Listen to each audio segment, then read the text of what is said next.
Welcome to one of the most disturbing cases ever recorded in the history of Savannah, Georgia. Before we start, I invite you to leave in the comments where you're watching from and the exact time you're listening to this story. We're interested in knowing which places and what times of day or night these true accounts reach. In the winter of 1852, a portrait of a young man was discovered in the attic of the Sorrel Weed House, one of Savannah's most well-known historical mansions. The portrait showed a smiling young man who seemed content, dressed in formal clothing, not typical for someone of his apparent status.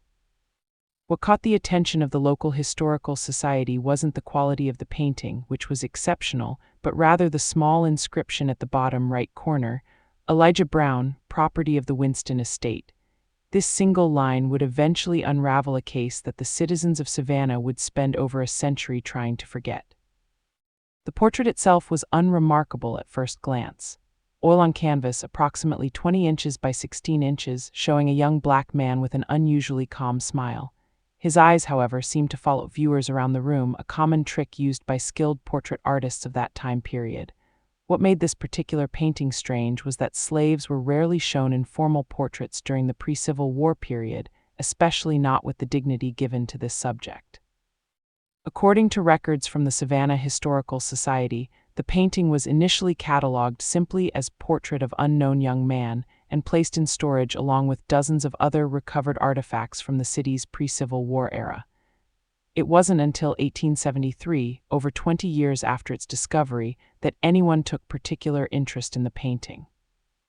A researcher named Thomas Hardwick, working on a comprehensive documentation of Savannah's architectural history, noticed the portrait while photographing items for the Historical Society's archives.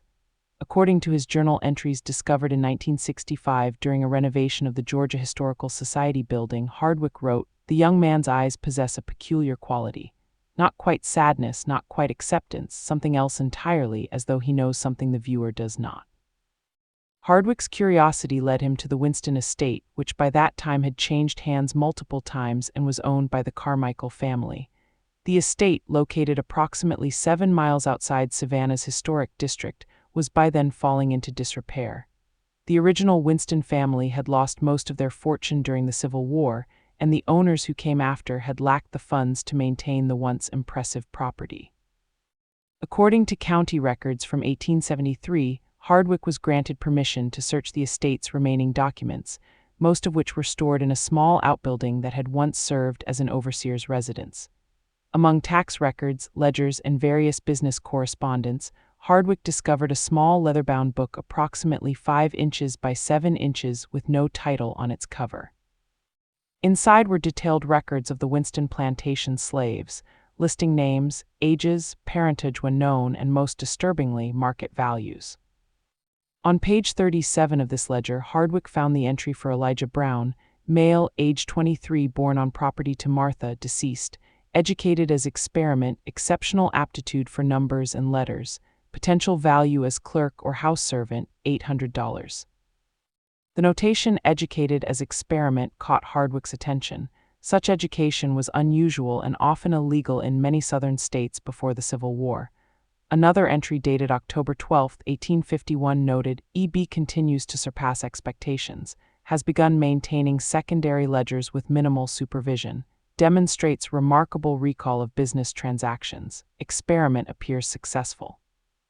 This was followed by a more troubling entry from December 3 of the same year. Concerns regarding EB's growing awareness of his circumstances, began asking questions about his mother's circumstances and fate. Winston suggests tempering education with reminder of station. Hardwick's research into Elijah Brown might have ended there had he not encountered an elderly woman named Sarah Jenkins during his third visit to the former Winston estate. According to Hardwick's journal, Jenkins had been a house servant at the estate as a young girl and remembered Elijah Brown. Her account, as recorded by Hardwick, provides the first substantial description of the man beyond the portrait and ledger entries. "Mr. Elijah wasn't like the others," Jenkins told Hardwick. "Master Winston had him brought into the house when he was just 7 years old after his mama passed. Said he had a look in his eyes, a kind of knowing, taught him his letters and numbers himself, which wasn't done in those days. By the time Mr. Elijah was 15, he was keeping all the books for the estate, Master Winston would show him off to visitors sometimes, like he was a trained animal doing tricks. Mr. Elijah would smile and demonstrate his abilities with numbers, calculating sums faster than educated men could with paper and pencil. But when the visitors left, that smile would go away. His eyes turned different then. Jenkins went on to describe how Winston had commissioned the portrait in early 1852, insisting that Elijah maintain his company smile throughout the sittings. Master made him practice that smile for weeks before the painter came, Jenkins recalled. Said he wanted to show his associates what could be accomplished with proper training. The painter came from Charleston, stayed 3 days. Mr. Elijah smiled the whole time, never broke once. But at night I'd hear him in the small room off the kitchen where he slept, talking to himself in whispers, writing things I couldn't understand. According to the estate's records, the portrait was completed in April 1852. Hardwick's research indicated that Winston displayed the painting prominently in his study, often using it to initiate debates with visitors about the intellectual capabilities of slaves, a controversial topic even among slave owners. What happened in the months following the portrait's completion, however, would transform a curious historical footnote into something far more disturbing. County records show that in August 1852, Winston reported Elijah as having escaped. A reward notice appeared in the Savannah Republican newspaper on August 17. Runaway, educated Negro man. Answers to Elijah, age 24, can read and write with proficiency. May attempt to pass correspondence as written by a white man. $100 reward for return to Winston estate. The notice ran for 3 consecutive weeks, then disappeared from the paper's pages. No further mentions of Elijah's escape or capture appear in public records. Hardwick might have concluded that Elijah had successfully escaped north had he not discovered a series of unusual entries in Winston's personal diary, which had been stored separately from the plantation records. The diary, bound in faded red leather with the years 1852 through 1854 embossed on the spine, contained increasingly erratic entries beginning in late August 1852, just days after the first runaway notice appeared in the newspaper. The entry dated August 20th reads, "E did not escape as reported. Necessity required fabrication following discovery of his private writings. Contents too disturbing to detail here. Have secured him in the old storage cellar while determining appropriate course of action. Sarah instructed to inform all that he has run off north." A subsequent entry dated August 25th provides a more troubling glimpse into the situation. East confinement continues. He shows no remorse, maintains that his calculations were correct. The ledgers he kept in secret suggest systematic discrepancies going back 3 years. Funds diverted, transactions recorded incorrectly. The extent of his deception is yet unknown. More concerning are his writings about the others. He has been watching us as we watched him, recording observations, weaknesses. When questioned, he simply smiles, the same smile as in the portrait. It unsettles me greatly. The diary entries become increasingly preoccupied with Elijah in the weeks that follow. Winston described sleepless nights, hearing what he believed were whispers coming from the sealed cellar. On September 10th, he wrote, "Sarah and 2 others claim they've seen E in the main house at night despite the cellar door remaining securely locked. Impossible, of course, yet the ledgers in my study show new entries in his distinctive hand. A trick of the mind, surely, have increased the guard at night regardless." The final mention of Elijah in the diary comes on October 3rd. The matter with E has been resolved permanently. Cellar sealed, portrait to be removed from study and destroyed.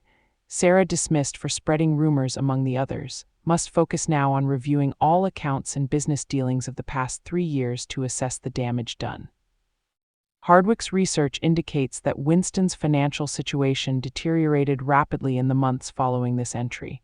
By early 1853, he had sold several parcels of land and a number of slaves. Correspondence with his bankers in Savannah suggests mounting debts and discrepancies in his accounts that he struggled to explain. A letter from the Bank of Savannah dated February 1853 states, "The inconsistencies in your recent submissions cannot be attributed to simple accounting errors. The pattern suggests deliberate misrepresentation spanning multiple quarters. The bank must insist on immediate clarification and full repayment of all outstanding sums." Winston's response to this letter has been lost to time, but records show that by June 1853, he had sold his remaining property in Savannah and relocated to a much smaller estate near Augusta, Georgia. The once prominent Winston family effectively vanished from Savannah society. The portrait of Elijah, which Winston had supposedly intended to destroy, somehow made its way to the Sorrel Weed House, where it was discovered during renovations nearly a year later. Hardwick's investigation might have ended there had he not decided to examine the former Winston estate one final time before concluding his research. In his journal entry dated July 7, 1873, he wrote, "Returned to the Winston property today to clarify several points regarding the architectural modifications made during the 1840s. The current caretaker, a Mr. Reynolds, permitted me to examine the lower levels of the main house, which have remained largely untouched since the Winston family's departure. Among the various storage rooms and wine cellars is a curious space, a small room approximately 8 feet by 10 feet with no windows and a door that appears to have been sealed and then reopened at some point. The walls are unusually thick, and the room sits apart from the other basement chambers. When I inquired about its purpose, Reynolds seemed uncertain, suggesting it might have been a secure storage area for valuables." Hardwick goes on to describe his examination of this room. "The space is empty now, save for a small desk against one wall. The desk appears significantly older than the other furnishings I've observed in the house. Upon closer inspection, I discovered that the inside of the drawer contains writings carved directly into the wood with what must have been a sharp, narrow implement. The text is tiny, precise, and covers every available surface inside the drawer. Much of it appears to be columns of numbers similar to accounting entries, but without any contextual labels to indicate what is being counted or calculated. Interspersed among these figures are passages of text written in an educated hand that suggests the writer was well versed in the conventions of written English."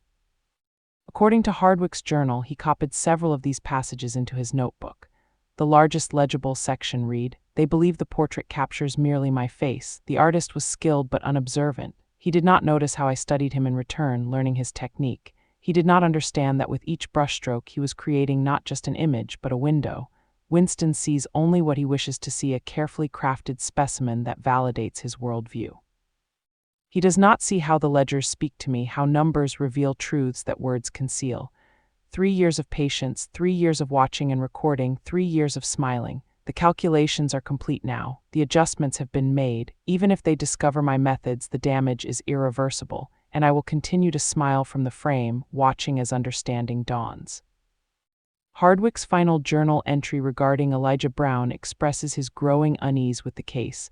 "I find myself returning repeatedly to the portrait, which remains in storage at the Historical Society. The subject's expression, which I initially read as a simple smile, now seems to convey something more complex, a kind of knowing satisfaction. I inquired at the Society about the possibility of displaying the portrait in the upcoming exhibition on Savannah's pre-war period, but she expressed reluctance, noting that several staff members have requested that the painting remain in storage as they find it disquieting.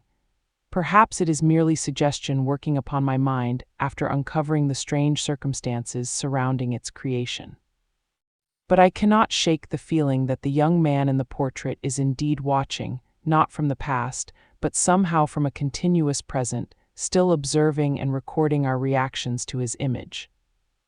Hardwick's research notes and journal were stored in the Georgia Historical Society archives following his death in 1881.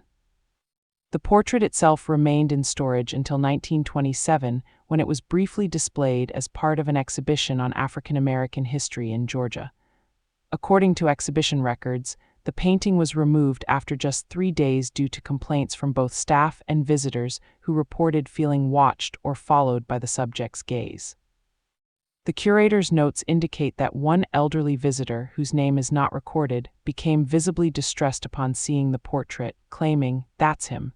That's the Winston boy, still smiling after all these years." The portrait was returned to storage, where it remained largely forgotten until 1958, when Professor James Mercer of Emory University began researching cases of educated slaves in the pre-Civil War South. Mercer's notes, published in the Journal of Southern History in 1960, mentioned the portrait of Elijah Brown as a remarkable example of how certain slave owners, despite the prevailing attitudes of the time, recognized and even cultivated the intellectual capabilities of those they enslaved, though typically for their own benefit rather than out of humanitarian concern. Mercer arranged to have the portrait photographed for his research, but according to his correspondence with the Historical Society, the initial photographs failed to capture the subject adequately. A second attempt produced images that Mercer described as strangely distorted, particularly around the eyes and mouth. A third attempt was apparently successful, as black and white photographs of the portrait appear in Mercer's published article, though the reproduction is of poor quality by modern standards. The most disturbing chapter in the strange history of Elijah Brown's portrait came in 1964 when the Georgia Historical Society building underwent extensive renovations. The portrait, along with numerous other artifacts, was temporarily relocated to a climate-controlled storage facility in Atlanta. According to the transfer inventory, the painting was packed in a custom crate and loaded onto a truck on March 12, 1964. The receiving inventory at the Atlanta facility, however, lists the crate as empty upon arrival with a notation, Item A347, portrait oil on canvas circa 1852, missing, crate sealed and undamaged, inquiry initiated. No explanation for the painting's disappearance was ever documented, and after several months, the Historical Society filed an insurance claim for the lost artifact. The matter might have ended there, consigning Elijah Brown's portrait to the long list of historical items lost to time or theft, had it not been for a curious development at the former Winston estate. In May 1965, the property, which had changed hands numerous times since the Winston family's departure, was purchased by the Savannah Historical Preservation Trust with the intention of restoring it as a museum dedicated to plantation life in pre-Civil War Georgia. During the initial assessment of the property, workers discovered that the small room in the basement described in Hardwick's journal had been sealed, the doorway bricked over and plastered to match the surrounding walls. According to the renovation foreman's report, they might never have located the room had one of the workers not noticed a slight difference in the sound when tapping along the basement wall. After consulting the original architectural plans, which confirmed the existence of a space behind the wall, the trust decided to reopen the sealed room as part of their restoration efforts. On June 7, 1965, workers removed the brick and plaster barrier that had sealed the room for what architects estimated was approximately 100 years, based on the materials used and construction technique. The Trust's official report describes what they found in clinical terms. The previously sealed space contained a small wooden desk against the north wall, consistent with descriptions in Hardwick's notes from 1873. The desk drawer contained extensive carving on interior surfaces as previously documented. No other furnishings were present. The south wall of the room opposite the desk displayed a rectangular area of discoloration approximately 20 inches by 16 inches, suggesting that an item of similar dimensions had been hung there for a considerable period, protecting that portion of the wall from the discoloration that affected the surrounding area. What the official report fails to mention, but which appears in the personal journal of Margaret Wilkins, the Trust's lead historian, is the condition of the desk drawer. The carvings described in Hardwick's notes have been significantly expanded, where he described calculations and a few passages of text. The entire surface is now covered with minute writing extending to the sides and bottom of the drawer. Most disturbing is that portions of this text reference events that occurred long after the room was supposedly sealed, including specific mentions of Hardwick's research, the 1927 exhibition, and even Mercer's photography attempts in 1960. The final entry, carved in the bottom right corner of the drawer, is dated March 13, 1964, the day after the portrait was packed for relocation to Atlanta. It reads simply, "I have learned enough. It is time to leave this frame." Wilkins' journal indicates that she shared her discovery with only 2 other members of the Trust, fearing that publicity would attract unwanted attention to what must surely be an elaborate hoax. The 3 agreed to document the carvings thoroughly, but to exclude the anomalous content from official reports. The desk was removed from the room and placed in secure storage at an undisclosed location where it reportedly remains to this day. The portrait of Elijah Brown has never been recovered. The case was officially closed in 1967 with the insurance company paying out the assessed value of the painting, $800, coincidentally the same value assigned to Elijah himself in the Winston Plantation ledger over a century earlier. In 1968, during a routine inventory of artifacts at the Georgia Historical Society, an archivist discovered Hardwick's original research materials on Elijah Brown missing from their designated storage location. The corresponding catalog entry had been crossed out with a notation in the margin reading, Deaccession 31364.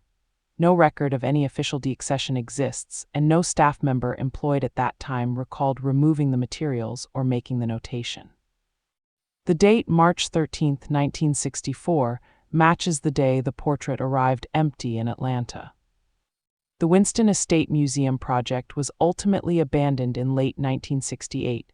The official reason cited was structural concerns and prohibitive restoration costs, but Wilkins' final journal entry regarding the property suggests another factor. We've had 3 night watchmen resign in the past month. The last guard, Williams, a man I've known for years as level-headed and practical, described hearing a pen scratching on paper for hours, followed by what he called the sound of someone smiling. When I asked what he meant, he couldn't explain further, saying only, "You'd know it if you heard it."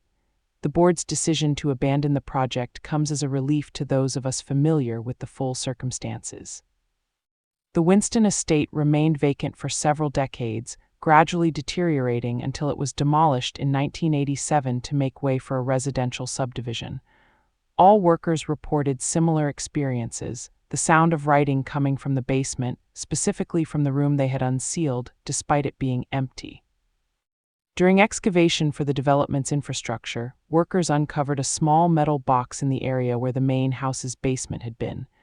According to county records, the box contained a single item, a folded piece of paper with a detailed sketch of a smiling young man signed EB in the corner.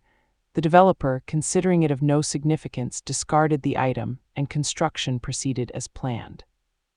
The subdivision, originally named Winston Estates in reference to the property's history, struggled with low occupancy rates despite the growing housing market in the Savannah area. Residents reported a range of unusual experiences, from unexplained sounds to a persistent feeling of being observed, particularly in homes built nearest to where the original house had stood. In 1996, following years of declining property values, the development was renamed Riverpoint Estates, and marketing materials were revised to remove all references to the land's former identity. In 2002, during renovations to one of the oldest buildings in Savannah's historic district, a structure that once housed a bank where Winston conducted his business workers discovered a hidden compartment in the wall of what had been the bank manager's office. Inside was a leather portfolio containing dozens of pages of accounting ledgers dating from 1849 to 1852. The handwriting, described by experts as exceptionally neat and precise, detailed hundreds of financial transactions, many involving the Winston estate.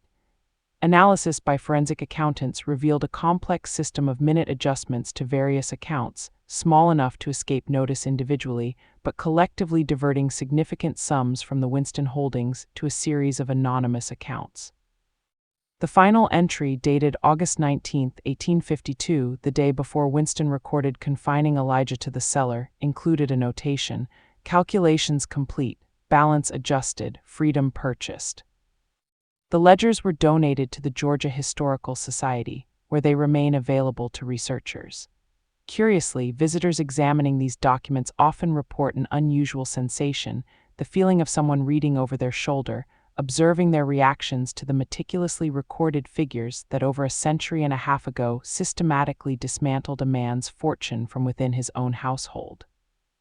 Perhaps the most unsettling epilogue to this story comes from Dr. Eleanor Hayes, a professor of art history specializing in 19th century portraiture, who in 1998 was researching the technical aspects of pre-Civil War portrait techniques. In the course of her research, she compiled a database of portraits from the period, including known works by Robert Winston Harding, the Charleston artist believed to have painted Elijah Brown's portrait. While examining Harding's confirmed works in various collections across the South, Hayes noticed something unusual: a recurring face appearing in the backgrounds of several paintings completed after 1852. In a portrait of a Charleston merchant dated 1853, a young black man appears as a barely discernible figure through a window in the background. In an 1855 family portrait from a plantation near Beaufort, the same face is visible among the household staff positioned behind the family. In an 1860 painting of a Richmond, Virginia street scene, the face appears in a crowd of pedestrians.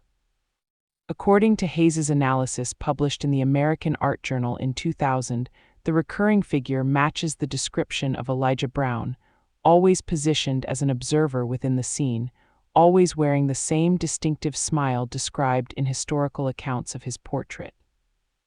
Harding's journals, preserved in the Charleston Museum archives, make no mention of this recurring figure. What makes this case unusual is that the figure never appears as a subject or focal point, always as an observer within the scene, often positioned in such a way that he appears to be looking not at the main subjects of the painting, but directly at the viewer. Hayes's research identified the recurring face in 7 confirmed Harding paintings completed between 1853 and 1863, after which Harding's career ended abruptly when he abandoned painting and entered a sanitarium near Charleston. When asked about her findings, Hayes offered a measured assessment. It's not uncommon for artists to reuse models or faces they've become comfortable rendering. The sparse records from the institution indicate that Harding suffered from acute paranoia and delusions of being observed. He remained there until his death in 1867, reportedly spending his final years refusing to look at any paintings or mirrors, convinced that he is watching from within the frames. To this day, the portrait of Elijah Brown remains missing. The Winston family line died out in the early 20th century. The ledgers, journals, and notes documenting this strange case are scattered across various archives and collections, pieces of a puzzle that never quite fit together into a coherent whole. What remains most clearly is the description of that smile, the one Winston forced Elijah to practice for weeks before the portrait sitting, the smile that seemed to hold something back, to know something the viewer did not. Some historians have suggested that Elijah Brown's story represents nothing more than an unusually well-documented case of a slave using education provided by his owner to orchestrate his own liberation, a small victory against the brutal institution of slavery. Others point to the unexplained elements surrounding the portrait's disappearance and the strange carvings in the desk drawer as evidence of something more unsettling. Perhaps most telling is the fact that despite the portrait having been missing for over 5 decades, visitors to the Georgia Historical Society occasionally inquire about the painting of the smiling young man without having been informed of its existence. When asked how they know about it, many provide the same response: "I saw it watching me from a frame on the wall." Staff invariably confirm that no such portrait is displayed anywhere in the building. The last documented mention of Elijah Brown comes from the journal of a security guard who worked at the Historical Society in the late 1990s. The entry dated November 12, 1998 reads, "Saw that portrait again tonight during rounds, not hanging on any wall, just leaning against the storage room door from the inside. Same as last week. Maintenance says they found no painting when they checked. Tonight I stopped and looked at it properly for the first time." The young man's smile seems different now, satisfied somehow, like someone who has successfully concluded a long project. "I don't think I'll be seeing it again."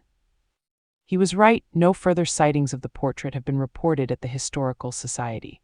But across Savannah and beyond, in museums, historical homes, and private collections, visitors occasionally report a curious phenomenon, the sense that among the faces captured in centuries-old paintings, one in particular seems to be studying them in return, always in the background, always observing, always with the same knowing smile.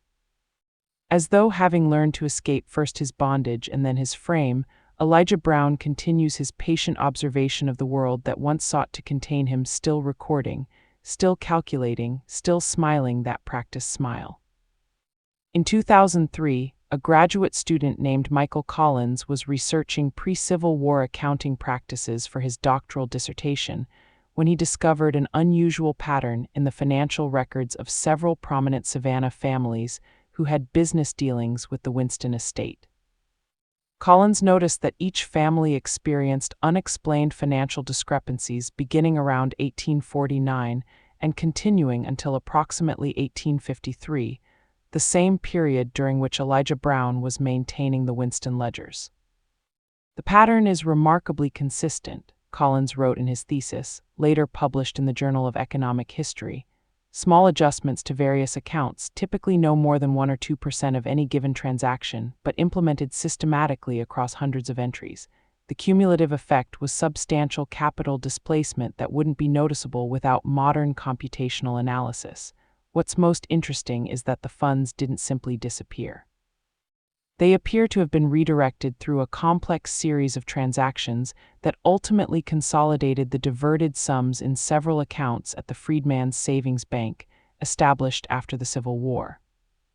Collins estimated that the total sum diverted through this method would have amounted to approximately $25,000 by 1853, an enormous sum for the period and more than enough to purchase freedom and establish a comfortable life elsewhere.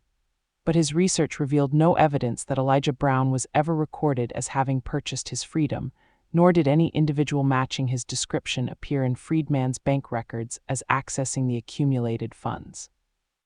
In 2007, during digitization of the Savannah City archives, a researcher discovered an unusual property deed dated January 1858, nearly 6 years after Elijah Brown's supposed escape or confinement. The deed documented the purchase of a small parcel of land in what was then the outskirts of Savannah by an E. Winston, described in the document as a free man of color. The transaction was unusual for several reasons. It was rare for Black Americans to purchase property in Georgia during this period. The buyer's signature on the deed showed education well beyond what was typical for the time, and most notably, the property was located less than half a mile from the former Winston estate. According to survey records, the land purchased by E. Winston had a small elevation that provided a direct line of sight to the main house of the Winston property. The deed specified plans for construction of a modest dwelling with studio space appropriate for an artist. Though city records show no evidence that any structure was ever built on the property, the land remained in E. Winston's ownership until 1864, when ownership reverted to the city due to unpaid taxes. No further records of E. Winston appear in any Savannah archives.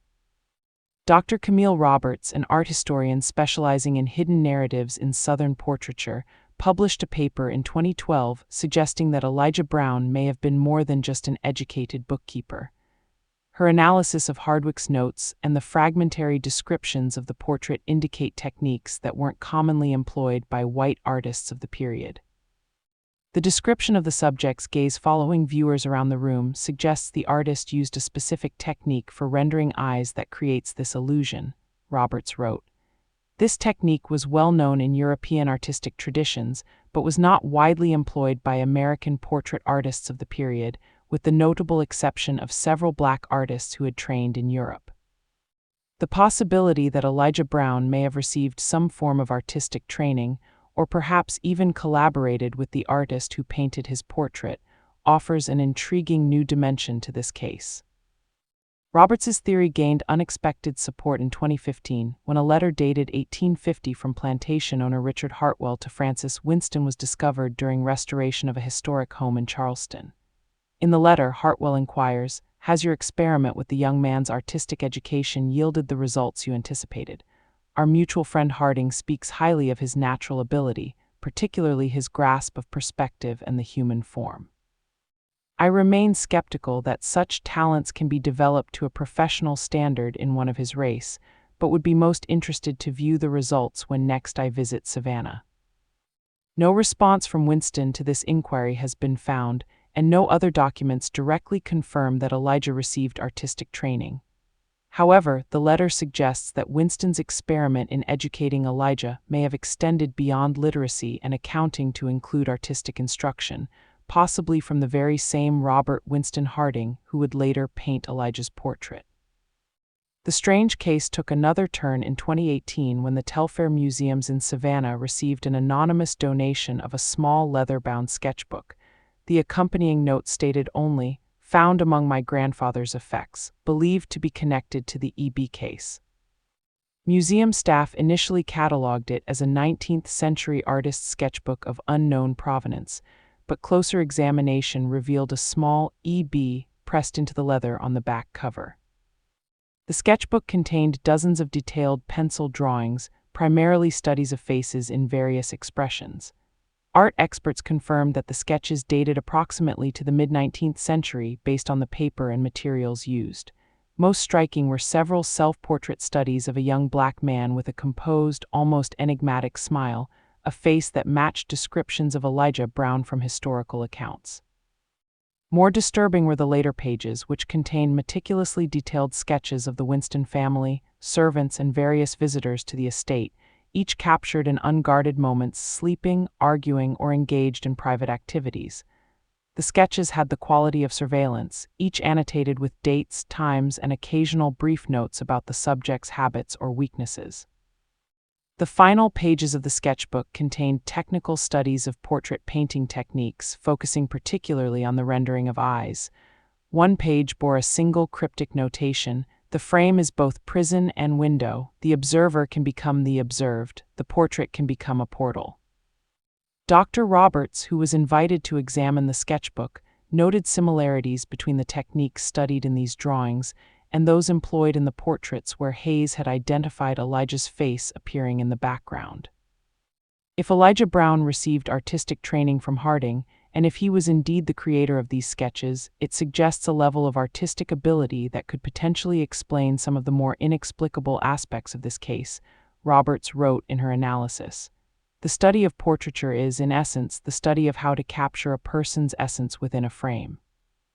For someone like Brown, whose personhood was legally denied, whose very self was considered property, mastering this art may have taken on profound additional dimensions.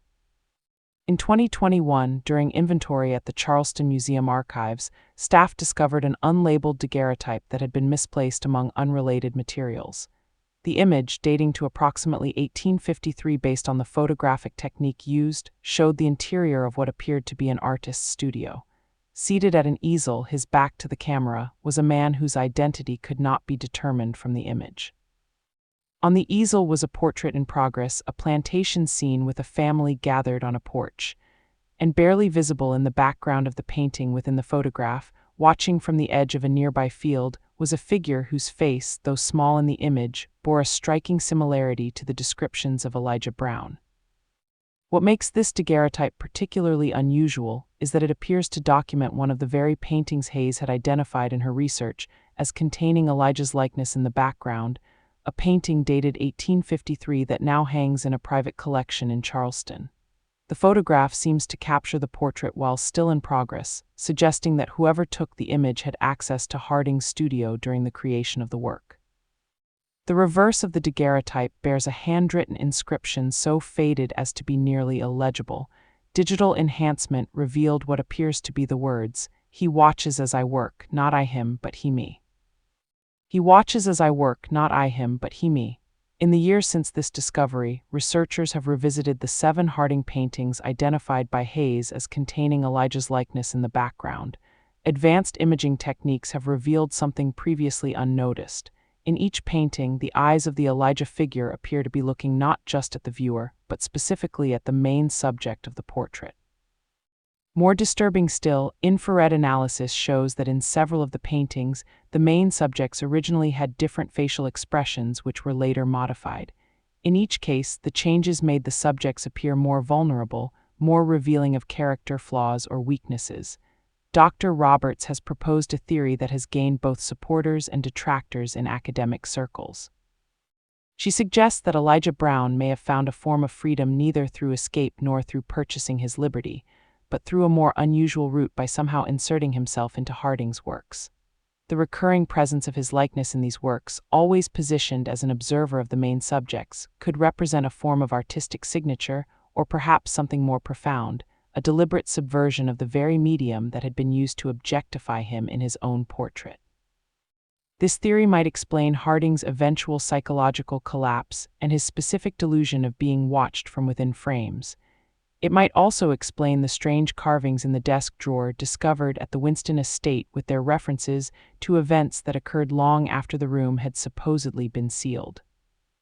If Brown had indeed received artistic training, and if he had developed a close working relationship with Harding, he may have had opportunities to influence or even directly contribute to Harding's paintings. Robert suggests what it cannot easily explain, however, is the portrait's disappearance in 1964, or the continued reports of sightings of a young man with a distinctive smile appearing in the backgrounds of paintings where he was not previously noticed. In 2023, a visitor to the High Museum in Atlanta reported an unsettling experience while viewing their collection of 19th-century American portraiture.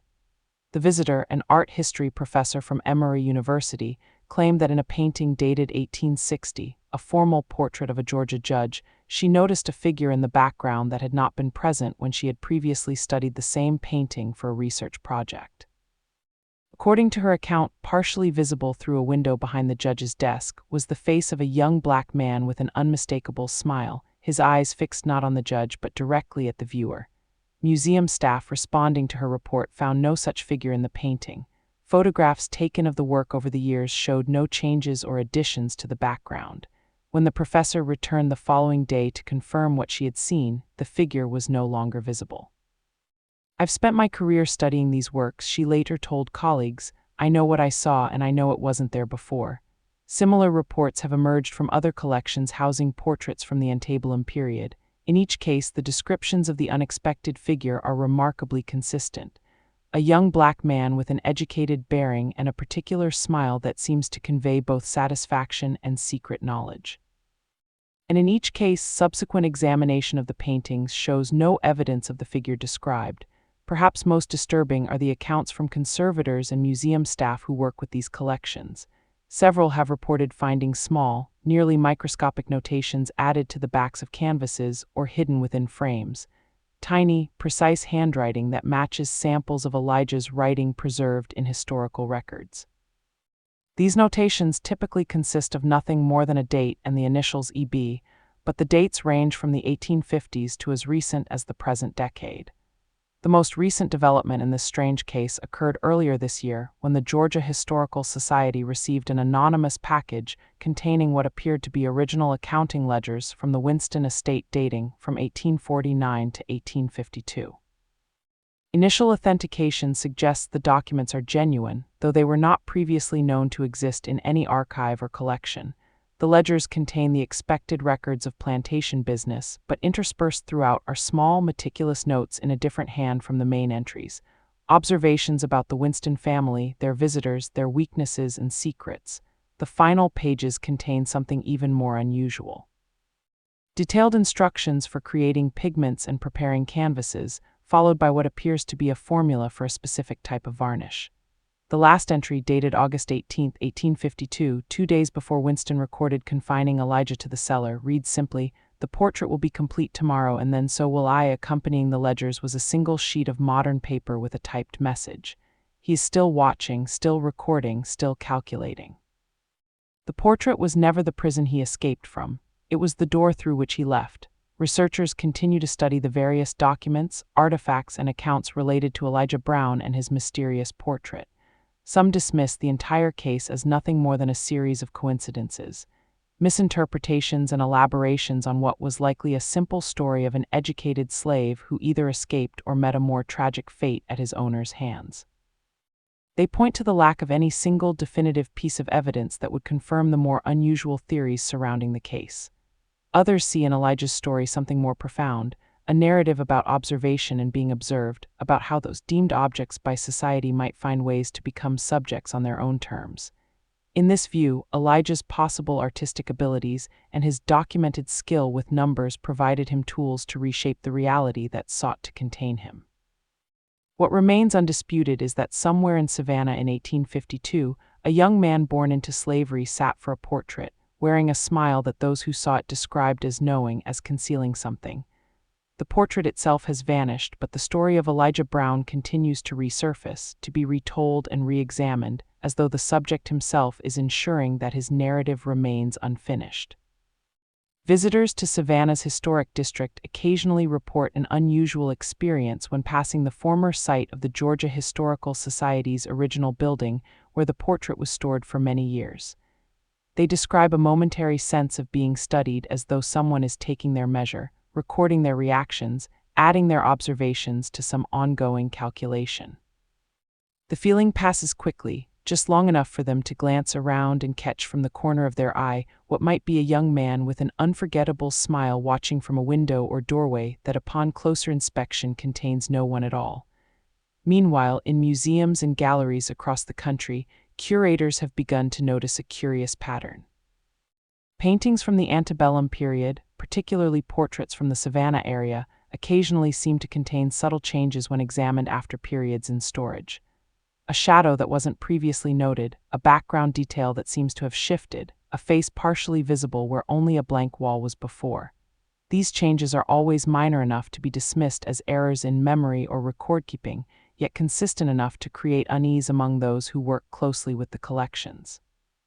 In 2024, a visiting researcher examining the Harding family papers at the Charleston Museum discovered a previously overlooked letter from the artist to his sister dated October 1852, 6 months after completing Elijah Brown's portrait. In it, Harding writes, "I find myself unable to work without constantly checking over my shoulder, convinced that I am being observed. More disturbing still is the growing sense that my canvases themselves are watching me." I know this sounds like madness, but I swear to you that on 3 occasions now I have found evidence that someone has modified my works in progress when the studio was locked and empty. Small changes to expressions, additions to backgrounds, and always that same face appearing where I had painted none. He sits for one portrait and now seems determined to insert himself into all the others. The final paragraph of Harding's letter offers perhaps the most disturbing perspective yet on the case. I begin to wonder if it was ever truly my brush that created his likeness, or if I was merely the instrument through which he found a way to capture himself, not as property to be displayed, but as an observer who would never again be confined to a single frame. He watches now from everywhere and nowhere, having learned that portraits need not be prisons. They can be windows through which one might step, leaving behind only a smile that says, "I have found the way out." As for the original portrait of Elijah Brown, it remains missing. The empty crate that arrived in Atlanta in 1964 sits in the Georgia Historical Society's storage facility, preserved as part of the case's documentation. Occasionally, staff report hearing a sound from within it, not the rattle of a frame or canvas, but something softer, more deliberate. Something that, as the night guard once wrote, sounds remarkably like someone smiling. Perhaps Elijah Brown, born into a system that denied his humanity and treated him as property, found a unique form of liberation, not by escaping north like so many others, but by discovering a way to step between frames, to move from being the observed to being the observer.